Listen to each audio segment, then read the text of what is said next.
go.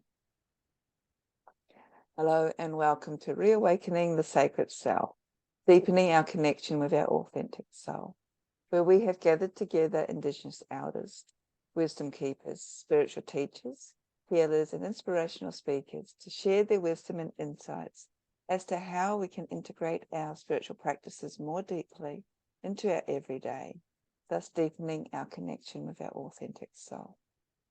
My name is Frances Billinghurst. I'm your host for and the creatrix of this event, and I'm coming to you from Kaurna country here on the Adelaide Plains.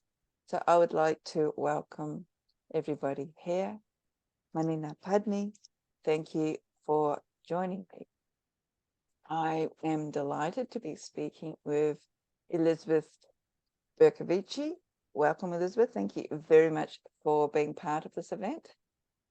Thank you. I am honored to be here. I'm so excited for this whole beautiful event. Thank you so much for putting it together.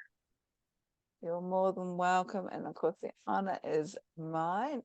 So for anyone who is not familiar with Elizabeth's work, she is a mythic storyteller, an intuitive healer, a writing coach, a new paradigm teacher, and a conduit for higher energies. She's the catalyst for soul growth. It helps people heal on a deep soul level through channeled activations and vortex healing. And this is a special form of divine magic through the Merlin lineage. Her latest courses include Awakening Awen, The Way of the Bard, and Arthurian Myth and Magic. She is also the host and producer of 6 magical storytelling virtual summits, including High Magic, Eden, Avalon, and the Holy Grail, and Fairies and Fairy Tales. These were immense experiences exploring the Goddess Bridget, Morrigan, Fae, mythic storytelling, Celtic lore, and much more.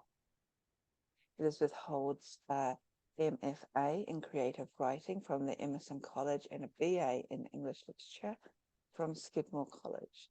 She has published 2 books, a children's book entitled The Fairy and the Firefly, and a handbook about herbal medicine entitled Energetic Apothecary. She loves to help people with writing, storytelling, and birthing creative projects. And her great gift is igniting the soul fire in others so they can step into their power, their purpose, their creativity, and their greatness. So this presentation for us today is magical storytelling as a portal to our authentic soul. Again, Elizabeth, thank you very much for joining us. I'm delighted to be talking to you today. As we were just talking offline, I too am a lover of the Arthurian legend. I think this is probably one of the first myths I can remember growing up with. My mother was also a big fan of the Arthurian legend. However, before we get into that, I'm quite sure that will come its way through our conversation. I just thought it would be a great place to sort of start a little bit of your background as to how you became a mythic storyteller, and also these energy healing forms that you are working with as well. Oh, wow. Okay. It's so funny. I didn't know I was going to tell this story today. But I'll tell you like the moment it happened for me. And for me, it was interesting. I think I was 25, 26 years old, and I was getting my master's in creative writing at Emerson College in Boston, like you just mentioned. And so I thought, for me, I'm someone who I've always written from like the deepest place of my being, from my very heart and soul. And for me, like that's just how I engage with the creative process. And when I got to Emerson, no offense to Emerson, but it was like being in a shark tank. Everyone was like tearing each other apart. And I was like, what is going on here? And I had this more nurturing, loving soul. And I was like, I don't think this is like the way it's supposed to be. And one of my classmates said to me, well, if you can't take the heat, then just leave. And it was that kind of environment. And it was weird because I knew that my soul had led me to this school. I knew it had led me here. And I had this, this real reckoning that I was like, I don't know, maybe I'm not supposed to be a writer. Maybe I'm not cut out for this. Maybe I'm not supposed to be a storyteller. And mind you, I had known that I was supposed to be a writer since I was 8 years old. It was like, this was a full bodied lifetime knowing that I was doubting it because just like the environment was so toxic. So controlling. And I made a deal with myself. I said I was going to climb a mountain, these like the White Mountains in New Hampshire. And I was like, I'm going to climb this mountain. And by the time I get to the top, I will know if I should stay in this program, if I should leave. And so I'm there. I have to do this in this dramatic fashion. I go to the top of the mountain, and I'm just like, this was before I really had like a connection with my spirit team. And I just like sat in stillness and I was like, am I supposed to be a writer? What am I supposed to do? And out of nowhere, I heard this voice. It was the first time in my life I had been communicated with like by spirit. And I just heard so clearly, there is another way. And I was like, what is this? And at that point, like I had already like I was already open to some spiritual activation, some spiritual channels, but I never had a voice come through for me. And so I had this like instruction from this voice, which was basically climb back down the mountain. There was another way, and they were going to show it to me. So I go down the mountain and I am instructed. First thing I'm supposed to do is go find all of the books that I knew and loved when I was like 10 and 11 and 12 years old. I'm supposed to go back to those stories that, really brought like the deepest part of my soul, like on fire. Like that is what I was called to find. I had to remember that my love was bigger than anything that was happening in that school, that my destiny was bigger than whatever was happening in 3D. And I share this because I think a lot of people, like this summit being all about reconnecting with your authentic soul, your soul has all the answers. Your soul has always known what you were here to do. And in those moments of darkness, your soul is the one that has the answer. No one else. You already have it within you. And so I think it was really important that the first thing that they had me do was not say, here are all the answers. It was, go find those books that you loved, because that was how to reawaken my true soul again. So I'm reading these books. My soul is being like reawakened. I'm remembering who I am on the core most level of my being. And then I start hearing "Write by candlelight." Literally just like get rid of everything else, write in the darkness, just by candlelight, write with the light of the flame. And I found out that that was actually like an ancient bardic principle. For those of you who are unfamiliar with the bards, they are the original Celtic storytellers. And interestingly enough, the books that I was reading that I love when I was 12 and 13, they all centered around this like Welsh Celtic storytelling tradition. So the universe was like really bringing me into the arena of mythic stories, really like making me have a fundamental soul shift from just the writer to the mythic storyteller. And I really feel that. I mean, I'm someone, I love writing. I love words with all of my heart and all of my soul, but there's something about mythic storytelling, about the passion, the love, the fire that is contained in tales of old, that I feel we as a species, we as humanity, we are longing for the sacred remembrance. And so wrapping my story, I knew that I was supposed to just finish my degree. They were just like, finish the degree, like take what resonates, leave the rest. But I knew that once I graduated, they were like, we have like, there is work for you. Like you are here to remember the once ways. You are here to remember this way of ancient storytelling once more. Wonderful. Thank you very much for sharing. And you've touched on a number of important points there that I just want to sort of expand upon, in particular about the mythic stories and this mythology, sacred stories. We often, in our modern world, sort of dismiss mythology, it's all made up. And yes, it is to a certain extent, but going back in time, this is how they related to the environment. These are the words of wisdom that had always were passed down. And you mentioned the bards. My understanding, I don't know, and they were the traveling bards back on Ireland, and they were the ones who would come to the court and sort of tell the story of the kings. And if the king was favorable, it would be a glowing story. But if it wasn't favorable, they could actually, according to what we hear about today, actually inflict illnesses, either psychosomatic or real illnesses, onto the king himself. So there's a sort of mythic, magical aspect about the story, and maybe we shouldn't be just dismissing the myths off as make believe themselves. What are some of your takes on that? Oh, I have many thoughts. Well, one, I believe that all stories are true.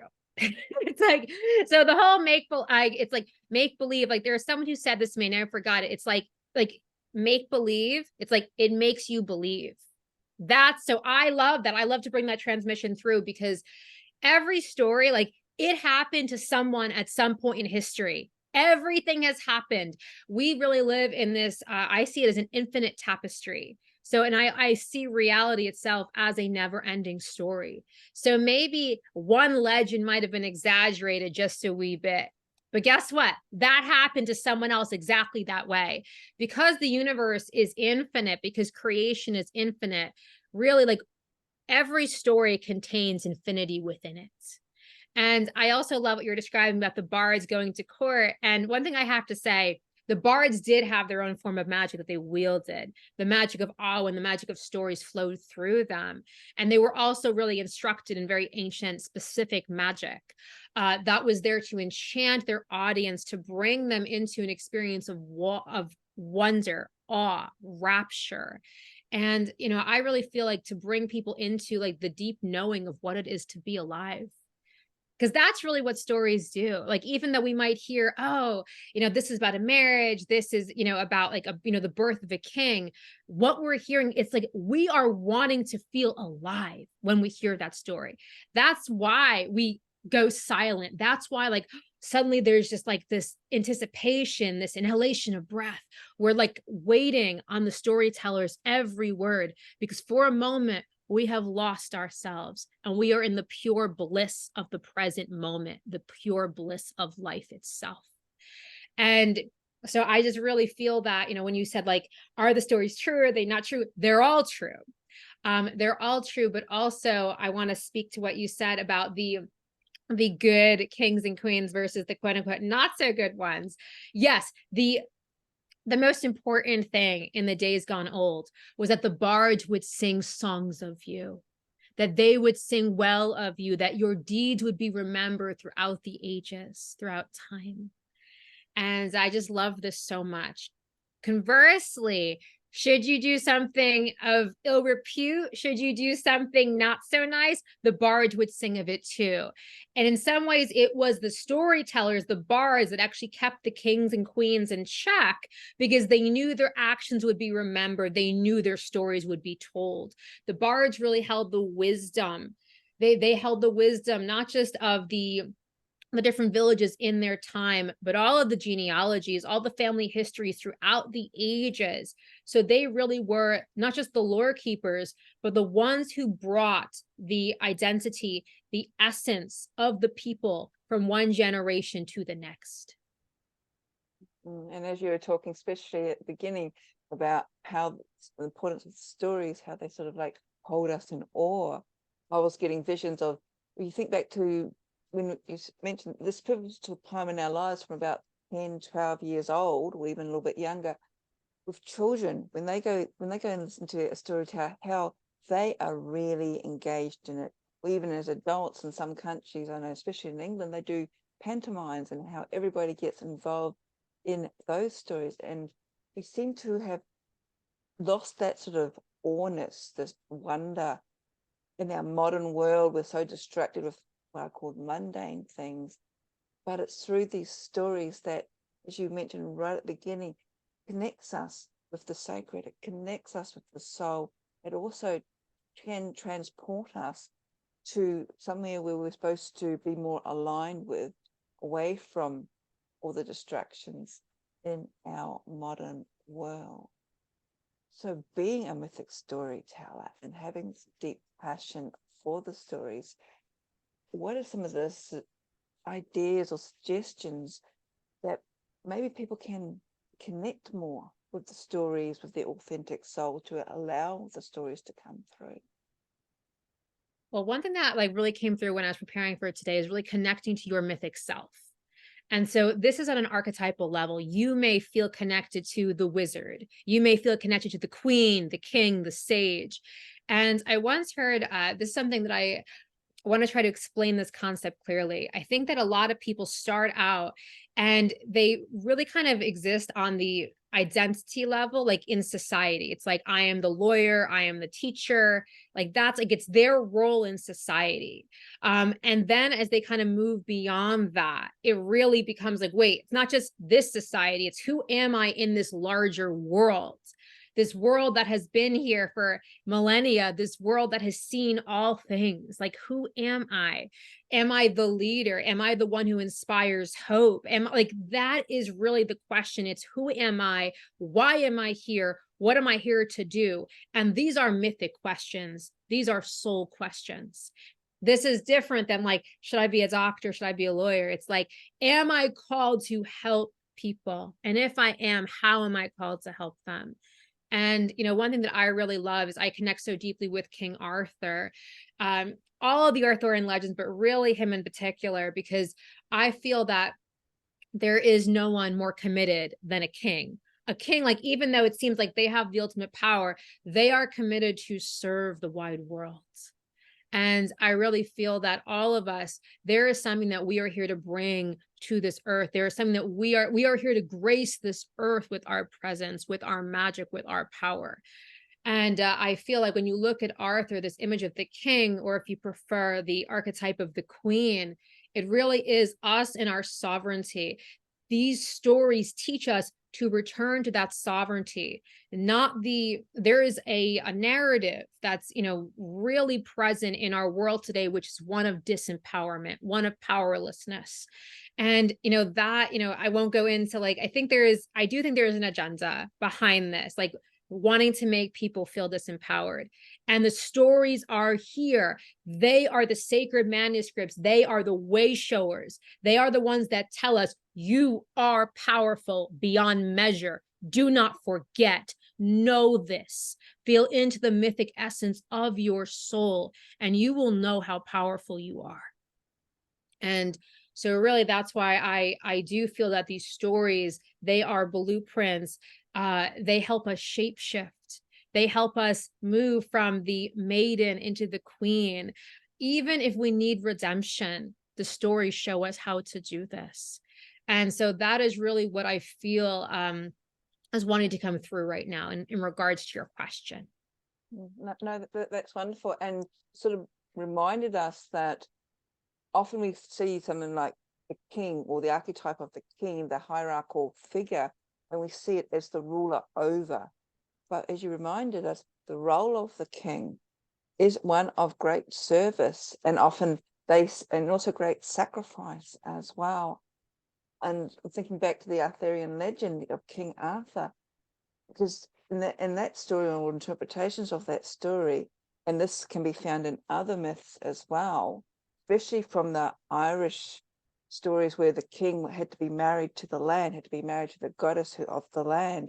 And if she rejected him, or if he did something where he severed that connection, not only would he sort of be inflicted of illnesses or die, but the land would actually suffer as well. And this is also what we see in, I think it was T.S. Eliot with the wasteland. Wasteland, yes. Yes.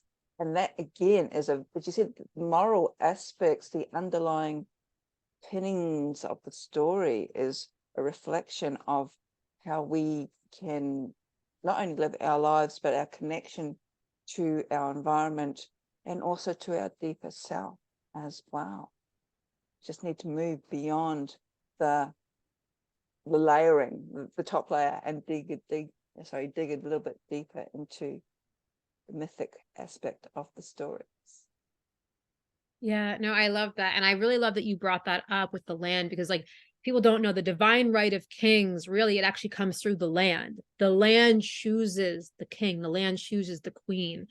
And I'm so glad you brought up the wasteland. That's another thing very connected to the Holy Grail.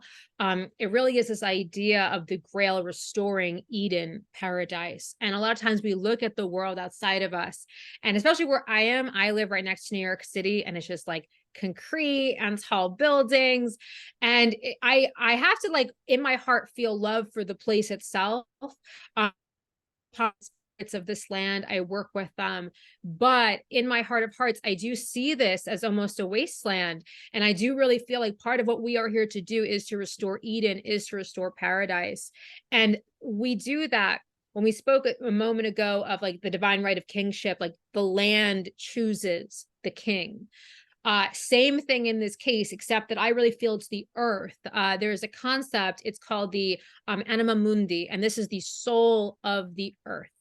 And so I feel that if you are here at this time, if you are listening to this, the earth itself has called you to be here. So it's no longer just the divine right of kings of a place like Ireland, a place like England. It is the soul of the earth itself that has called you.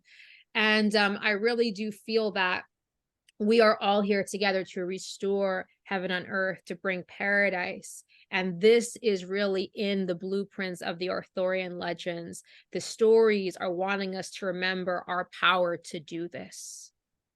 Mm, mm. And also another area that you mentioned there, we may read about kings, but these aren't necessarily just gendered roles. We can see them as queens, or they can just, they're almost titles. So we can all identify with them. It's just how our language and how we have sort of been taught to pigeonhole names and labels. But the divine right of kings, or you said our queens, is that sovereignty and also that connection with the land. And I suppose when it comes more to the queen, because we then bring in that sort of mythic feminine aspect, that is probably a deeper connection with the rebirthing, the regeneration of the land. Yet we do need the sacred king, the sacred masculine, to bring the two together. And this too is somewhat missing in our modern world. We seem to have this disconnect of the divine feminine, not just for women, but in our stories, how we present the feminine out in the world. And it's just like we need to sort of come back and bring through, reconnect with that other feminine energy and sort of bring it into balance with the masculine as well. And again, this is in the stories that you've been talking about. Yes, I for some reason I'm on this King Arthur kick. You got me started, but I really think the woman that is really coming to mind as you're speaking is Morgan Le Fay. And I mean, of course, like I know that anyone here, I'm sure everyone knows the story of like Arthur, Morgan Le Fay, and there are actually many different iterations of the legend. I prefer the original, where actually like Morgan Le Fay really is Queen of Avalon. She is like a fairy queen, Queen of Avalon, and it's interesting because I really do feel that we in this modern world have created the separation between masculine and feminine. But I believe in this time that we speak, especially in the realm of the mythic, they go hand in hand. And so I really feel that beautiful stories like those of Morgane Le Fay, they invite women to reclaim the powers of the enchantress. They invite them to return to their magic. They remind them that the magic is within. And I think that a lot of us, like we hear these stories and it's almost like the characters seem outside of us. But really, like the message that I want to bring through is the characters are within you. Like all of these beings, and we know this, like that we hold every archetype, we hold every, I feel like we hold every character within us. Each of them is a divine teacher, and they really are working with us to co-create this new earth. And going on this King Arthur thing here. I'm sorry for like going on this tangent, but Arthur is known as the once and future king. And it's this idea that he will come again. And I do feel that it's not just him, it is Merlin, it is Guinevere, it is Morgan Le Fay, it is masculine and feminine. And we have these characters. I really do feel that their legends, their stories are overlighting us right now. They are lighting the way to this new earth. The stories are speaking. The sense I have, like in my mind's eye as I'm talking, it's almost like I'm seeing almost like it's like this, the spirits of the dead, like, and like there's that rumbling, and that's what's the stories are speaking. They are not these, like things of old. Stories are alive. They are alive, and they have wisdom for us. Not just wisdom, they have the way. They have the way for each and every one of us. And every single one of us, we have a unique soul path, a unique destiny.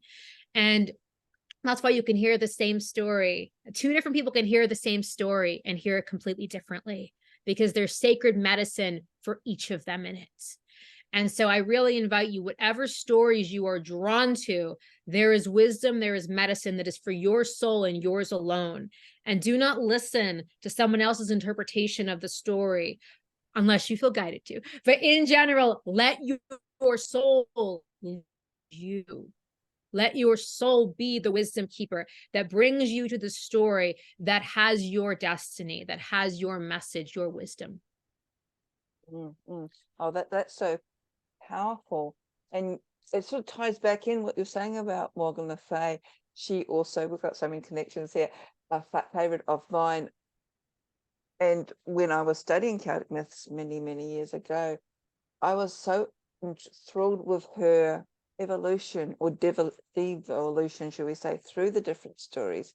She started off, she said, the Queen of Avalon. She was originally in Geoffrey Monmouth's one of the nine Grail Yes. Maiden, one of the nine priestesses who came and took Arthur's body. Yes, and I was looking where you're talking at the books behind me, because I know I've got a copy of the Mabinogi somewhere there, but I can't find it. But she evolved or devolved through the telling of the stories to, and I actually do have her in my own book on the dark goddesses, because I see her as a bit of a dark goddess in that she's sort of reminds us of our way when we've lost our true calling. She, if you look at the story, she was the heir of Cornwall Castle Tintagel. She was also the queen or the heir of Avalon, but she, in the modern interpretations, she turned her back to all of that, and it didn't work out very well for her. She was forever pining for a lost love, and it's like sort of really humanized her. And we can identify that when we feel lost, then we can turn to her story, her pain, and then reconnect through her as a sort of guiding light as to where we can come back to our sort of true soul path, where we feel more connected with where we are supposed to be heading in this life. And at times, especially of great darkness, it can feel like we're just going around and around in circles. And that's what Morgan did in her own stories. Yes, absolutely. And for anyone who feels like called, if you want to go to actually like Glastonbury, like, this, the site where like a lot of these stories took place, it's interesting. I remember I went there it was like about almost 2 years ago. And I remember there was a priestess there, a guide, who said, you are called to Avalon when you are meant to remember your power. And then she led us through a beautiful activation with Morgan Le Fay. So that's one thing I'm wanting to reflect that back to you, because I feel like your summit being like, reconnecting with your authentic soul, your authentic soul is incredibly powerful. You hold that power within you. And I really feel like Morgan Le Fay, I really do feel that she is the frequency keeper. She is the one, like the sacred grail, maiden, Queen of Avalon, holding that power for us, for those of us who want to remember the innate and sacred power of our soul. Mm-hmm. So what is your take on the Holy Grail? Being someone who's versed in these myths, we hear various interpretations. Some people say that the Holy Grail was actually a divine child, or an object, either whether real or imaginary, or as you, I don't know, maybe it's how I'm interpreting what you're saying, the Holy Grail, maybe that's our own self within. What do you think the Holy Grail is? Well, I think it's so funny because I actually did like a summit a couple months ago, Eden Avalon, the Holy Grail. So I've heard it all. And I know that a lot of people really do believe that we are the Grail, especially like many people believe that Yeshua, Jesus Christ, and Mary Magdalene had a daughter, Sarah Tomar. that bloodline, like that really holds like the grail. Like she is the grail, the daughter of Christ. I, however, in my heart of hearts, I believe that this is a mythic object. I believe that this is a mythic object. And I actually feel it's part of my soul destiny, my soul purpose to unlock more of this mystery. So that's actually one of my plans for this year is I'm going to be going into deep channeling and meditation with Merlin to try and learn the truth of the Holy Grail, because my sense is that this existed way before the time of King Arthur. I don't believe it's just people say that this is, this is the grail that caught, the blood of Christ during the crucifixion. But I believe it is more than that. I believe that there is a lineage of magic that precedes all of the events at the crucifixion. And I think that magic is older than many of us dare realize. And these, like here, I'm like really wanting to open up to, again, we're talking before about wonder and awe, but now I really want to shift into mystery. And that's the whole thing is stories also open us to mystery. And I think that we're at a time in the planet where we are uncovering more of these mysteries, and the stories that we've heard for so long, it's almost like we've gotten to the point that we need to know more. We need to go deeper. We need to know more. And so I really feel that right now when I'm really feeling into the Holy Grail, I feel that it is like the source of magic itself. It's like the source of life. There is like sacred coding within this grail that holds the mystery of creation. And I do believe that when we connect with the grail on the inner planes, when we connect on the utmost level of our being, it really helps us. It becomes, it helps us shift into the highest version of ourselves. The grail on the inner planes becomes a teacher. It becomes a divine guide that brings us into our highest integrity, our authenticity, because only in that state can we truly hope or seek to understand the mysteries of the grail. Oh yes, yeah. And I think also we're getting into the realm of sort of like not only sacred storytelling, but also sacred symbolism as well. And sometimes often there is a deeper meaning to these symbols. There's a deeper meaning to, say, the image of the Grail, what it represents, and so it's depending on your own background, your own sort of culture, what you have been exposed to, sort of will connect into what these, I suppose, archetypal energies again or symbols will actually connect or resonate with you from what you've learnt, then forgotten from the past. And this is almost like how the ancient Egyptian mysteries are beginning to become more and more in our awareness as well. It's not only the Arthurian legends and mysteries there, but the ancient stories which we hear from ancient Egypt as well, and no doubt all around the globe. We're at this pivotal time where we are reawakening, remembering, and hopefully becoming more realigned back to, as a collective, where we are supposed to be heading into. Yes, I think that's what's happening right now. I feel like there's like a worldwide awakening, not just on a spiritual level. I know that we are remembering goddesses like Isis, and Hathor. Like we have brought these goddesses back into our awareness, the Celtic gods and goddesses as well. But really, I think that while we can connect with these divine beings and they all have wisdom, they all have magic for us, I do really feel that, like you said, like it's the stories, it's the symbols that they are opening us up to the most fundamental aspects of who we are. And something that's kind of coming through, I wanted to share. I was teaching a class this past year, and I was teaching. There is a section I taught on. There's like a goddess, like Arachne, the weaver goddess, and there's a story with her and also like Athena. And when I was connecting with Athena in this guided journey, I was like suddenly just shown all of these symbols. And I was like, wait, why are all these symbols popping up? And she said, pay attention. This like, and it's interesting because I was like, oh, but I always pay attention to symbols. She's like, no, pay more attention than you're used to paying. This is the language of the universe. This is how God speaks. And you'll see this even in stories where it's like they don't know what to do. And all of a sudden the sun rises and the characters know what to do. the world is always speaking to you. And this goes back to what we were talking about before with the anima mundi, the soul of the earth. And so I think that while we are these like, mythic beings in this never ending story, we also want to remember the earth is holding, she's holding great secrets. She's also holding the secrets of our own destiny. She knows the way for us. And so I really feel one thing that's like, I feel like is really important. I want to share about stories is that they help us like kind of on a soul level, like who am I, what am I here to do and be in this world. But I also really feel that we are always supposed to grow and transform. That is that is the storytelling blueprint. That is the archetypal hero or heroine's journey. And so I really feel that who you are today is not the same as who you're going to be tomorrow. And so the earth in her wisdom, she who really birthed us, I see all of us as Gaia beings. She knows who we're here to be. The same way that you plant a single acorn, the earth knows the whole time that it's going to be an oak tree.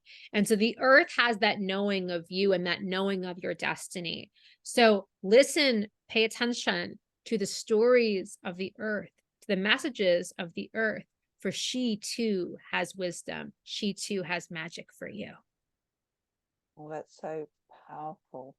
And yeah, I think we need to sort of like come back to those stories where maybe starting off as you did in your own journey, what captured us as we were children, what sort of lit our passion, what sent us in that sort of world of awe where we wanted to learn more, give ourselves space also, even if it's just 5-10 minutes a day, to get back into that sense of wonder. And almost what's coming to me is like disconnect from our modern world for a moment, step aside from it, come back to what sort of enlightened our own soul, our own spirit, because this is something that's connecting us back to the earth and also in the direction where we are ultimately supposed to be heading in, as opposed to all our modern day distractions around us. Are there any other suggestions that you may have about how people can sort of reconnect back to the sacred stories and tap more into what not only the earth, but their soul is trying to tell them in this modern world? Well, I think I'm actually going to share the same advice that I received when I was on the mountain. But I think that for me, it's like find what brings you into a state of wonder and awe. And actually, in the Kabbalistic philosophy, the highest state of experience that a human being can know is the experience of awe. There is nothing higher than that, because that's the moment that we stop looking at it through our human eyes and we recognize the glory of this creation. And so I invite you, what things bring you into awe? And, maybe like I also invite you to look at, different books that you loved as a kid, that you loved when you were growing up. And I want you to really go deep. That's the whole thing. This is soul work here, because this is like, your authentic soul. What lit you up? Because one thing you could say, oh, this book lit me up. What was it about that book? Was it a certain character? Was it a certain like story dynamic? Was it a friendship? Was it a love story? What was it? And really investigate, really go deep. Why did this light you up? Why did this make you feel so alive? And you have like there's going to be something really beautiful that happens when you're connecting that deeply with your own innate joy. But really what I keep hearing is this experience of awe is to find what brings you into complete wonder, into a state of awe, because literally there is something like that is a life-changing state. That is a state that when you inhabit that state, you can create miracles. You can move mountains. And I remember there was someone I once knew who they said like they never believed in God until they went to the Grand Canyon. And then they were like, that's it. And there wasn't like a whole big thing. It was just like, that's it. I don't want to talk about it, but I just knew, that person said to me, I just knew there had to be some kind of infinite, intelligence, like this, something of that magnitude, that much beauty could not exist otherwise. And so it was awe that transformed that person's viewpoint. And so really that's the whole thing. Stories bring us into that experience of wonder. And once we step into that, once we are in that space of awe, that experience of such great magic, oh my God, that is when we become the magic makers. That is when we become the agents of change. That is when those stories can live through us, and not just live through us. We write new stories because we are the stories. Mm. And just like the same way that this might be a little metaphysical, but the same way that you might think of like a writer writing a book, that's the way the divine sees us. We are the characters, like God, the divine is just like seeing how everything is going to play out. And it really is this beautiful moment when we connect with our mythic self, when we choose joy, when we choose wonder and awe. Oh, the possibilities that unfold for us. And again, going back to what we talked about with King Arthur, it's also about how you can be in service to this earth, how you can make the difference in the world.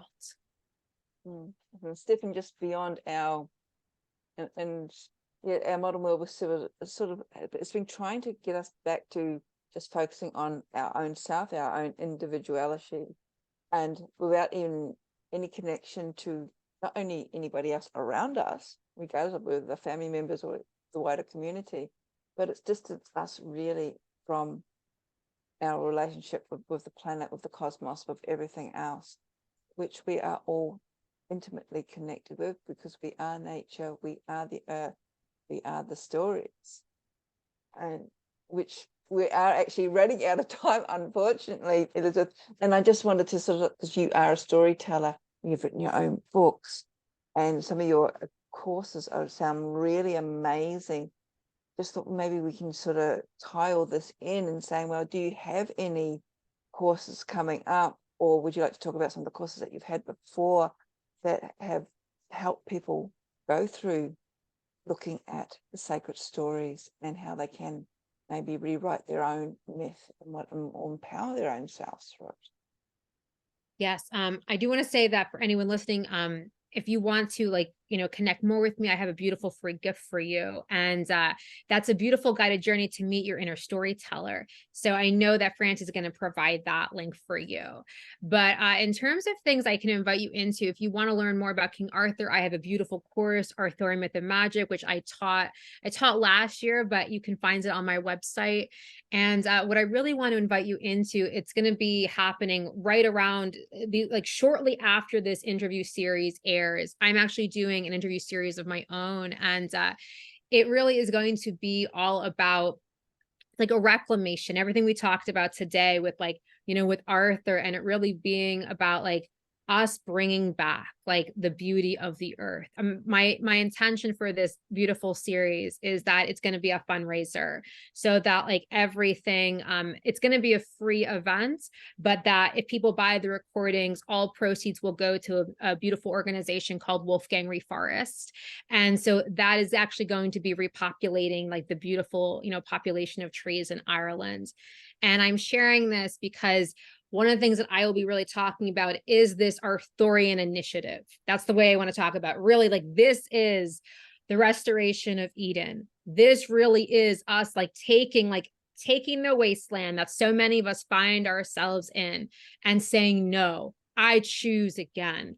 I choose the sacred earth. And it really is like this like beautiful like dance, I feel, of us stepping into our mythic selves, honoring the earth, and also honoring all that we can create when we stand together. So I will, for anyone who signs up for my free gift, I'll include a little bit, like a little bit more about that when you get your welcome email. There will be a link if you want to sign up for this event. It's like something that is very, very dear to my heart, and I would love to see you there. No, thank you. And of course, the link to the Sacred Quest to meet your inner storyteller, and also to Elizabeth's website, will be listed below this recording. But thank you for mentioning this. And before we go, I would like to sort of circle back to your books, if you'd like to speak a little bit about them, if you want to, because again, one of them is a children's book, one of them is a book on herbs. It has that sort of earth connection, But yes, would you like to share something about that, the Oh, fairy and the yes. fire? The Fairy and the Firefly. I wish Mhm. I knew that you were going to focus on that. I would have brought it with me. But yes, no, this is just a beautiful. It's a story of unlikely friendship between a fairy and a firefly, and it really is a story of, again, like people coming together. That seems to be my big mission in life, is like people coming together. And I will just share that this is the firefly, and the main thing is that he's a firefly who's lost his ability to shine his light. And so he meets this fairy in the woods who says that she will take him to the fairy queen. And she hopes and believes the fairy queen will be able to bring his light back.